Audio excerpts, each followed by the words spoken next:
अभी फिलहाल आप क्या सोच रहे हैं? आप शायद कल का कोई प्लान बना रहे होंगे या फिर सोच रहे होंगे कि कल बैंक जाकर अपनी सेविंग अकाउंट में पैसे डिपॉजिट करेंगे।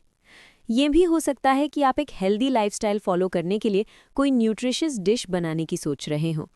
असल में देखा जाए तो अपने लिए फ्यूचर में की जाने वाली चीज़ों की लिस्ट एंडलेस है। लेकिन एक शॉकिंग न्यूज़ है, ये चीज़ें शायद ही आपको लॉन्ग टर्म तक खुश रख पाएंगी। हाँ, आपको शायद ये सोचकर तसल्ली होगी कि आपने पैसे सेव किए हैं, पर ज़रा सोचिए दोस्तों के साथ अचानक जब घूमने का प्रोग्राम बनता है तो कितना अच्छा लगता है। उस ट्रिप की यादें आपके चेहरे पर हमेशा स्माइल लेकर आएगी। हाँ, अपनी डाइट को लेकर अगर आप स्ट्रिक्ट हैं तो शायद ये चीज़ आपको खुशी दे सकती है, लेकिन जंक फूड और मीठा खाने का भी अपना ही अलग मज़ा है। ये समरी आपको हैप्पीनेस यानी खुशी और उससे जुड़ी मुश्किलों के बारे में बताएगी। ये आपको सिखाएगी कि खुशी का मतलब सिर्फ वो नहीं जो आपके चेहरे पर मुस्कान ले आती हो। ये समरी आपको एहसास दिलाएगी कि हैप्पीनेस एक साइंस है जिसे सीखने के लिए हम सबको समय निकालना चाहिए। Journey to elsewhere. इस बुक के ऑथर डैनियल गिलबर्ट एक साइकोलॉजिस्ट है। एक साइकोलॉजिस्ट को किसी भी सेंटेंस के लिए अपना वर्णन बनाना आना चाहिए। जैसे ये लाइन, इंसान ही ऐसा इकलौता जानवर है जो। अब इस सेंटेंस को कई सालों की स्टडी और रिसर्च के रिजल्ट के साथ पूरा करना चाहिए। गिलबर्ट का सेंटेंस कुछ इस तरह था, इंसान ही ऐसा इकलौता जानवर है जो फ्यूचर के बारे में सोचता है। अब कई लोग शायद इस सेंटेंस के बारे में बहस करेंगे। जानवर अपने फ्यूचर के बारे में सोच रहे हैं, जैसे कि गिलहरियां सर्दियों के आते ही अपने घरों में नट्स जमा करना शुरू कर देती है। लेकिन ये झूठ है। गिलहरियां सिर्फ जिंदा रहने और अपना पेट भरने के बारे में सोचती हैं।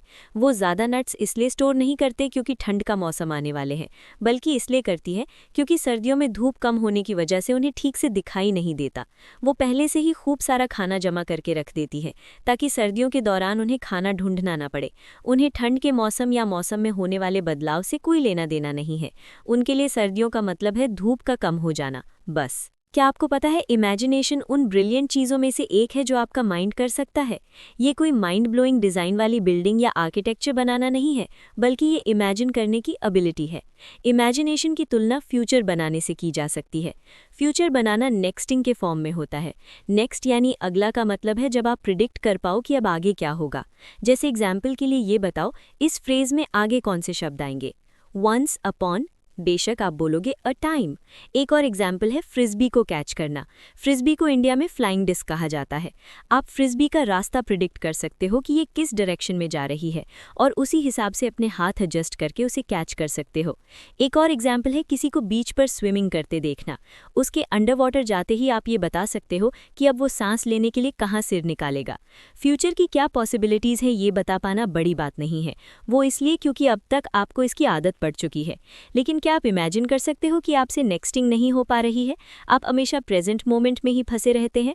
फ्यूचर बनाना सबसे कमाल का काम है जो आपका माइंड कर सकता है, क्योंकि इसमें मज़ा आता है और खुशी मिलती है। फ्यूचर में क्या होगा ये इमेजिन करना काफ़ी मज़ेदार लगता है। अगर आप फ्यूचर को लेकर सपने देखते हो तो आप देखोगे कि कैसे आप अपने गोल्स अचीव करते हो और सक्सेसफुल होते हो। आप शायद सोच रहे होंगे कि इसमें कौन सी बड़ी बात है, लेकिन कुछ स्टडीज़ ने ऑपोजिट रिजल्ट दिखाया है। अमेरिकन कॉलेज स्टूडेंट्स ये उम्मीद करते हैं कि वो लंबा जीवन जिएंगे, लंबी मैरिड लाइफ एंजॉय करेंगे और उनके बच्चे टैलेंटेड होंगे। इसके साथ ही उन्हें इस बात का भी यकीन है कि उनके साथ कभी कुछ गलत नहीं होगा, जैसे कोई बीमारी या एक्सीडेंट। ये दिखाता है कि एक एवरेज अमेरिकन बाकी देशों के मुकाबले ज़्यादा ऑप्टिमिस्टिक यानी आशावादी होते हैं। खुश रहने वाले लोगों की मेंटल, फिजिकल और इमोशनल हेल्थ ज़्यादा अच्छी रहती है। The view from here.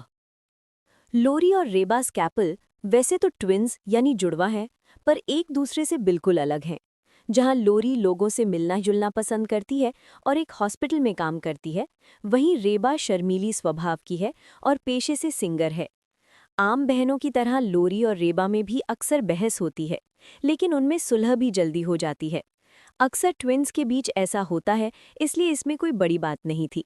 लेकिन लोरी और रेबा की केस में अनकॉमन ये है कि दोनों कंजॉइंट ट्विन्स हैं, यानी आपस में जुड़े हुए हैं।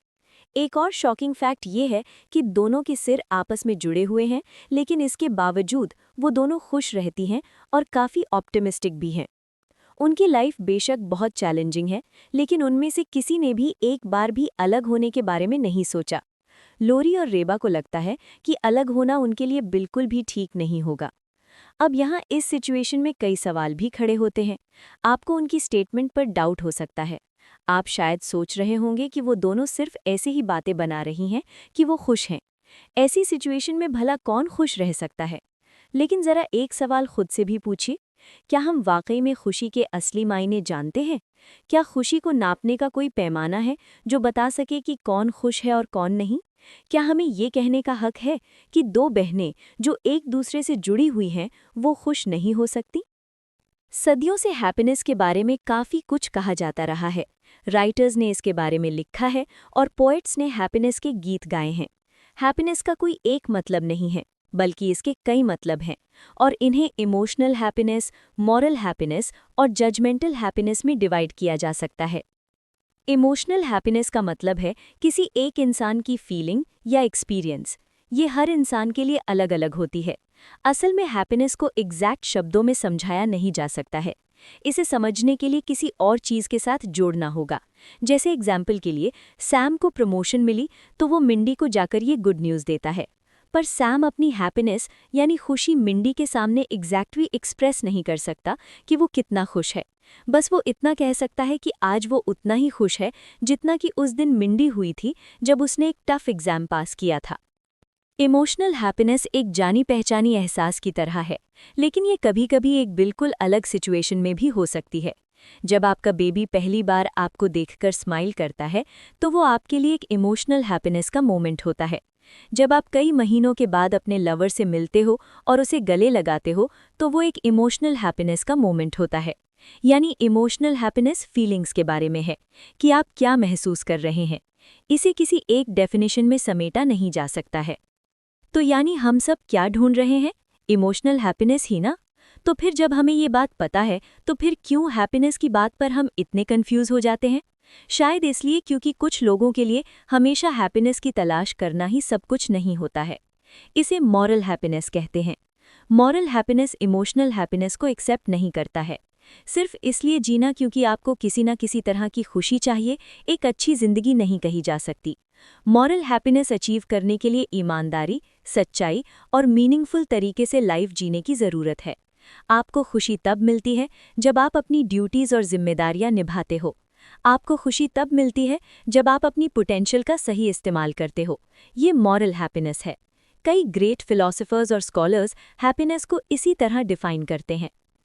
मॉरल हैप्पीनेस के हिसाब से इमोशनल हैप्पीनेस में एक कमी है, और कमी ये है कि इमोशनल हैप्पीनेस सिर्फ फीलिंग्स के बारे में है। एग्जाम्पल के लिए, पीट को अपने कलीग की इंसल्ट करके खुशी मिलती है। अब अगर इमोशनल हैप्पीनेस के पॉइंट ऑफ व्यू से देखें, तो जब पीट ऐसा करता है तो हमें उसे रोकना नहीं चाहिए, क्योंकि ऐसा करके उसे खुशी मिलती है, चाहे इस खुशी के लिए उसे किसी की इंसल्ट ही क्यों ना करनी पड़े। लेकिन इसी बात को अगर हम मॉरल पॉइंट ऑफ व्यू से देखें तो ये गलत है। पीट को कोई हक नहीं है कि वो किसी की इंसल्ट करे। ये एकदम गलत व्यवहार है। इसलिए पीट का किसी को इंसल्ट करके खुश होने का तरीका गलत है। इसे किसी भी सूरत में जायज़ नहीं ठहराया जा सकता। लास्ट में आता है जजमेंटल हैप्पीनेस। जजमेंटल हैप्पीनेस का मतलब है जब आप अंदर से नाखुश होने के बावजूद खुश होने का नाटक करते हैं। इसे एक एग्जाम्पल से समझते हैं। मान लो बस में किसी आदमी के साथ आपकी बहस हो जाती है। वो आपसे बदतमीजी से बात करता है। कुछ देर बाद आप देखते हो कि वही आदमी अचानक मुंह के बल गिर पड़ा, जिसे देखकर लोग हंस रहे हैं। आप भी मुस्कुराए बिना नहीं रह पाते और मन ही मन सोचते हैं, अच्छा हुआ, जो जैसा करता है वैसा भरता है। हालांकि इस चीज़ से आपको इमोशनल हैप्पीनेस फील नहीं होती, ये जजमेंटल हैप्पीनेस है।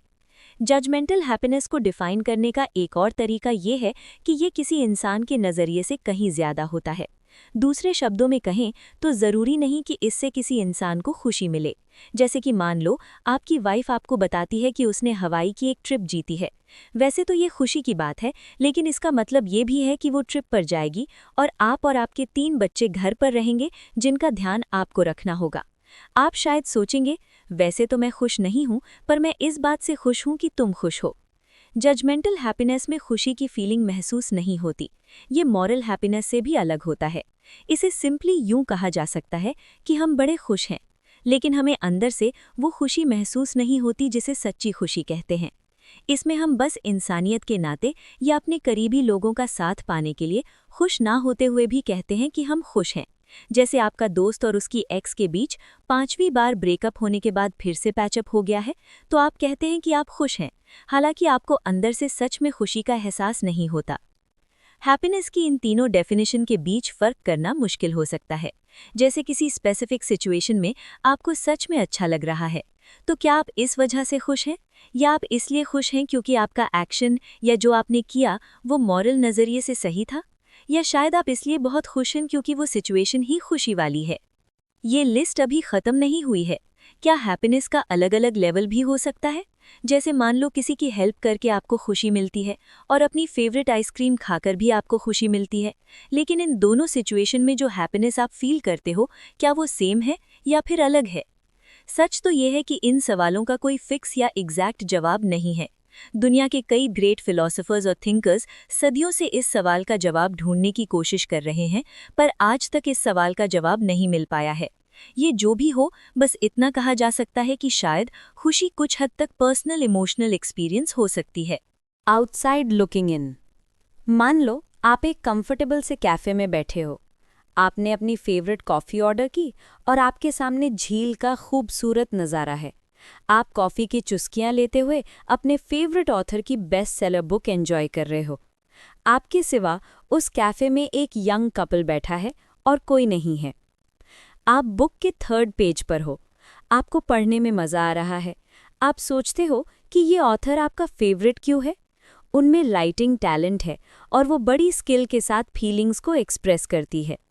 फिर अचानक आपको एहसास होता है कि आप 5वें पेज पर पहुंच गए हैं। 4th पेज पर आपने क्या पढ़ा था ये आपको ध्यान ही नहीं रहा, तो यानी आप डिस्ट्रैक्ट हो गए थे। आप फिर से 3rd और 4th पेज पलट कर देखते हो कि कहीं कुछ स्किप तो नहीं हो गया। आप देखते हो तो शब्द आपको पढ़े हुए से लगते हैं, तो फिर आपको याद क्यों नहीं आ रहा कि आप वो पेज पढ़ चुके हो?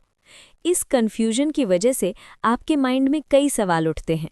पहला, क्या आपने 4थे पेज को पढ़ते हुए एक्सपीरियंस किया था?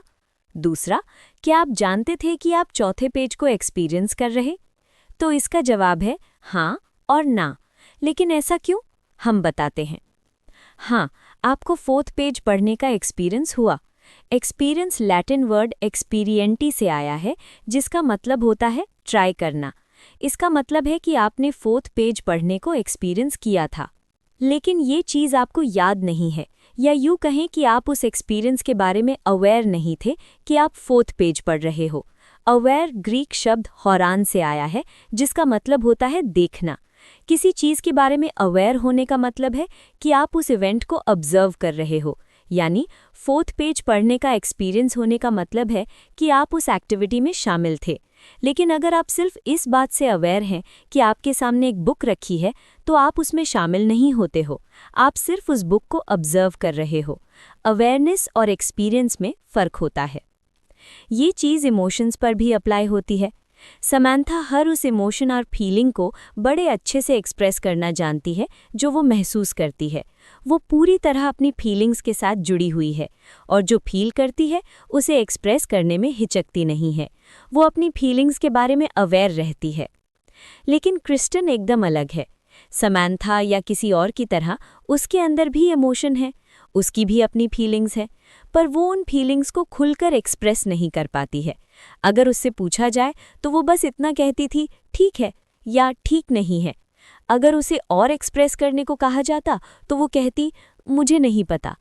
ऐसा नहीं है कि क्रिस्टीना को कुछ फील नहीं होता या उसके पास शब्द नहीं है। बात यह है कि कुछ लोग अपनी फीलिंग्स के बारे में अवेयर नहीं होते। उन्हें बस इतना पता होता है कि उन्हें कुछ फील हो रहा है, लेकिन वो एग्जैक्टली क्या फील कर रहे हैं ये उन्हें पता नहीं होता। याद कीजिए, हमने बताया था कि हैप्पीनेस को डिफाइन करने के 3 तरीके हैं: इमोशनल, मॉरल और जजमेंटल। इमोशनल हैप्पीनेस पूरी तरह किसी एक इंसान के पर्सनल एक्सपीरियंस पर बेस्ड होते हैं, यानी हैप्पीनेस फील करना इस बात पर डिपेंड करता है कि वो इंसान क्या कह रहा है। जैसे मान लो आपको पता है पॉल खुश है क्योंकि वो खुद बोल रहा है कि वो खुश है।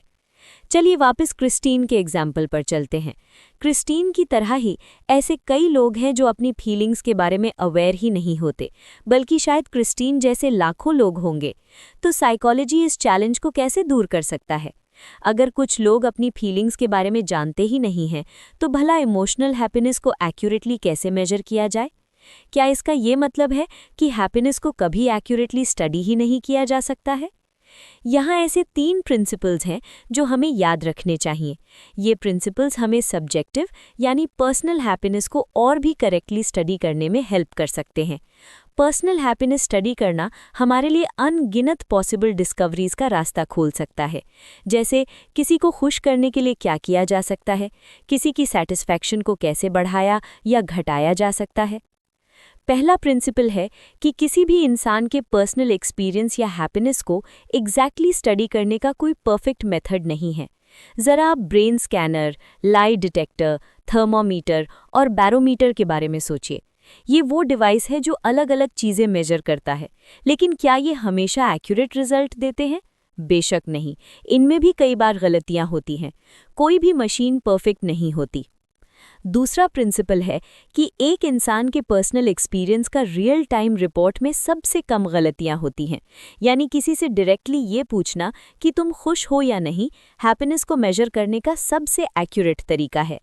आपको ये सुनने में अजीब लगेगा, असल में ऐसे और भी साइंटिफिक और सटीक डिवाइस हैं जो किसी इंसान की हैप्पीनेस को मेजर कर सकते हैं, जैसे कि इलेक्ट्रोमायोग्राफी। इलेक्ट्रोमायोग्राफी किसी इंसान के चेहरे के मसल्स को मेजर करता है। मान लो ये डिवाइस ज़ाइगोमैटिकस मेजर मसल में मूवमेंट डिटेक्ट करता है।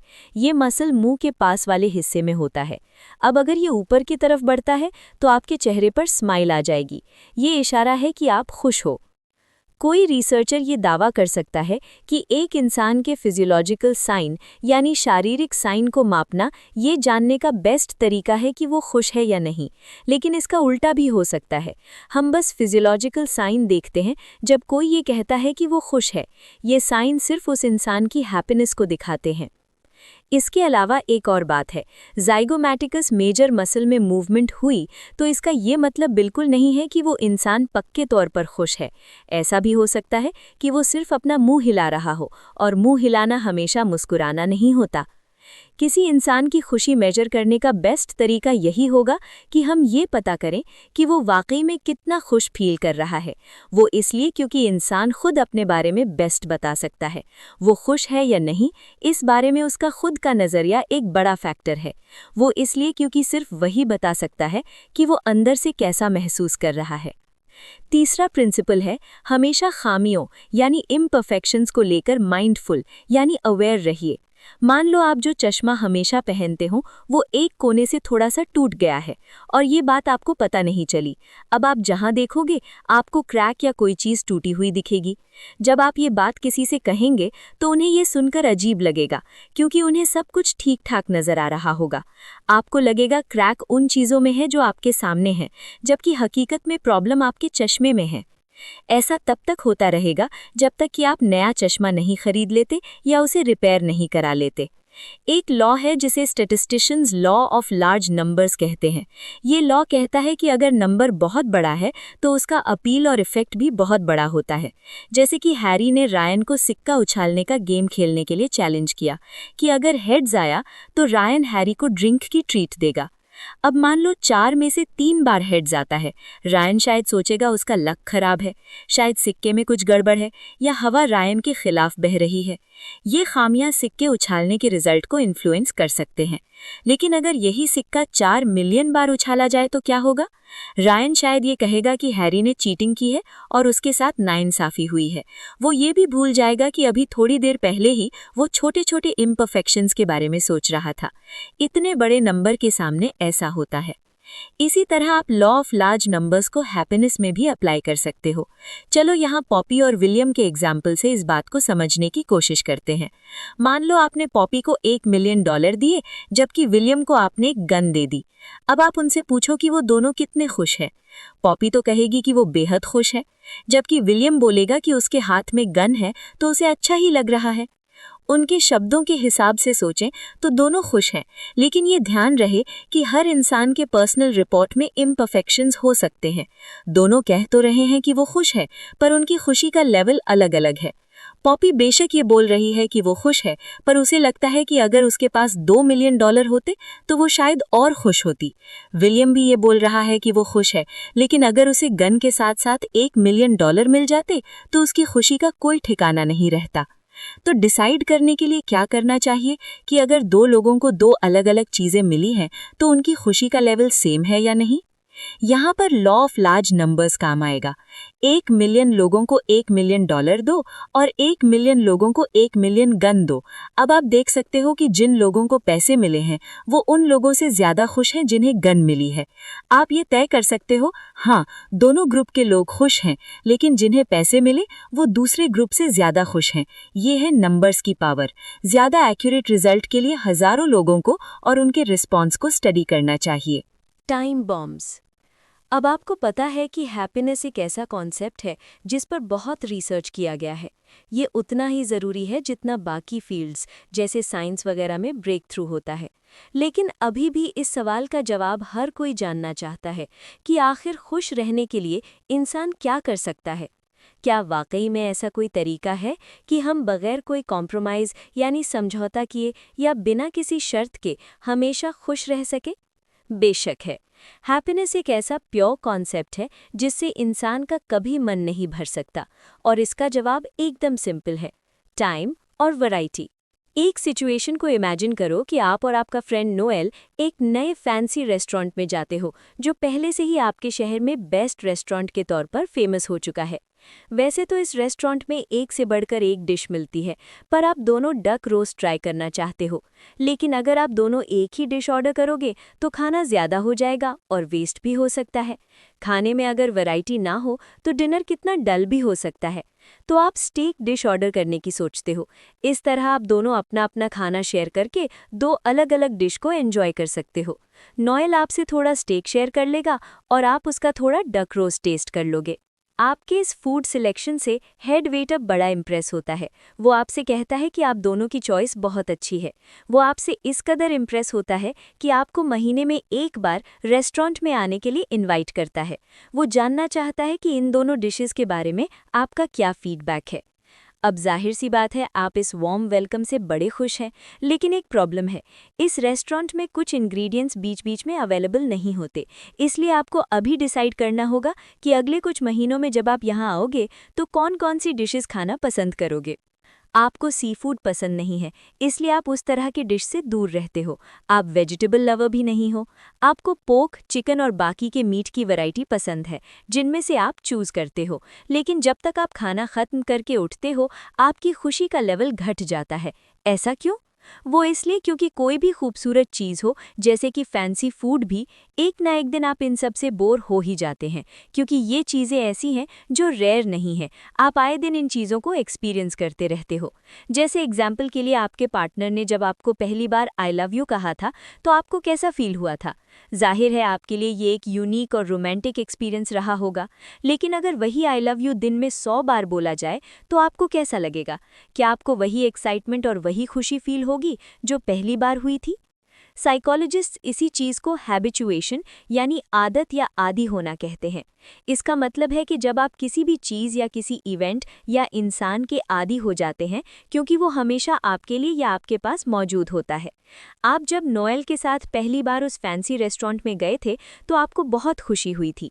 लेकिन जब आपको ये सोचना पड़ा कि अगले कुछ महीनों में आप कौन सी डिशेस खाने वाले हैं तो आपकी खुशी का लेवल घट गया, यानी एक तरह से आपकी एक्साइटमेंट कम हो गई। फिर एक दिन ऐसा भी आएगा कि वही फैंसी रेस्टोरेंट आपको बोरिंग लगने लगेगा, क्योंकि आप वहाँ इतनी बार जा चुके होंगे। तो इस आदत लगने की प्रॉब्लम से छुटकारा कैसे पा सकते हैं? इसका जवाब है वैरायटी और टाइम। आप हेड वेटर को बोल सकते हैं कि आप हर महीने के बजाय हर 2 महीने में वहां आ सकते हैं। क्या अपने पार्टनर के साथ डेट करना आपको बोरिंग लग रहा है?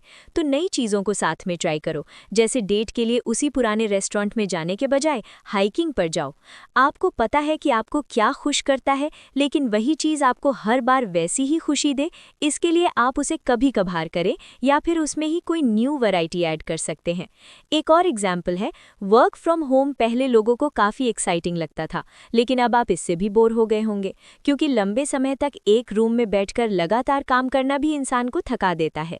लेकिन अगर आपकी जॉब वर्क फ्रॉम होम वाली है, तो आप हफ्ते में 2 बार अपने रूम के बजाय किसी कैफ़े या लाइब्रेरी में बैठकर काम कर सकते हैं। आसपास का नया माहौल आपको रिफ्रेश कर देता है। इससे आपको अपना काम बोरिंग नहीं लगेगा और ये घर से काम करने की खुशी को भी बरकरार रखेगा। कंक्लूजन। सबसे पहले तो आपने समझा कि फ्यूचर को इमेजिन करने की एबिलिटी कितनी इंपॉर्टेंट होती है। सिर्फ इंसान ही फ्यूचर के बारे में सोच सकता है। ये आपको पूरा दिन एक्शन और अपने गोल्स प्लान करने में हेल्प करता है। फ्यूचर को इमेजिन करना हमें एक तरह की खुशी भी देता है, इसलिए अपनी इमेजिनेशन को यूज़ करते रहना अच्छा आइडिया है। दूसरा, आपने हैप्पीनेस के बारे में समझा। हैप्पीनेस को डिफाइन करने के 3 तरीके हैं: इमोशनल, मॉरल और जजमेंटल। इमोशनल हैप्पीनेस का झुकाव फीलिंग्स और खुशी को महसूस करने की तरफ है। मॉरल हैप्पीनेस का मतलब है पूरी ईमानदारी और सच्चाई के साथ जिंदगी जीना। जजमेंटल हैप्पीनेस का मतलब है दूसरों के साथ रिश्ता बनाए रखने के लिए खुशी जाहिर करना। तीसरा, आपने जाना कि हैप्पीनेस को स्टडी करने में क्या मुश्किलें आती हैं।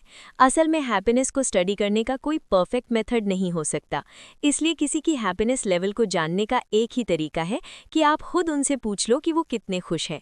एक बात हमेशा याद रखना कि हैप्पीनेस जैसे टॉपिक को स्टडी करने के लिए आपको इम्परफेक्शंस के बारे में अवेयर रहना होगा। चौथा, आपने खुश रहने का सिंपल तरीका जाना। जो चीज़ें आपको खुश करती हैं उनकी बार बार आदत ना लगने दें, वरना आपको ऐसे माहौल की आदत हो जाएगी। इसके बजाय समय को बीतने दें। लाइफ में अलग अलग वैरायटी या नई नई चीज़ें ट्राई करना भी आपको खुश कर सकता है। हम सब लाइफ में खुश रहना चाहते हैं, लेकिन कुछ ही लोग ये सोच या समझ पाते हैं कि क्यों कुछ चीज़ें उन्हें खुश करती हैं। हैप्पीनेस को स्टडी करने से हमें महसूस करने में मदद मिलती है कि हैप्पीनेस असल में हमारे लिए क्या मायने रखती है। ये हमें अपने हैप्पीनेस लेवल और पॉजिटिव इमोशंस को बढ़ाने में भी हेल्प करता है। हैप्पीनेस के कॉन्सेप्ट को समझना हमें खुलकर एक भरपूर और सैटिस्फैक्शन से भरा हुआ जीवन जीने में भी मदद करता है।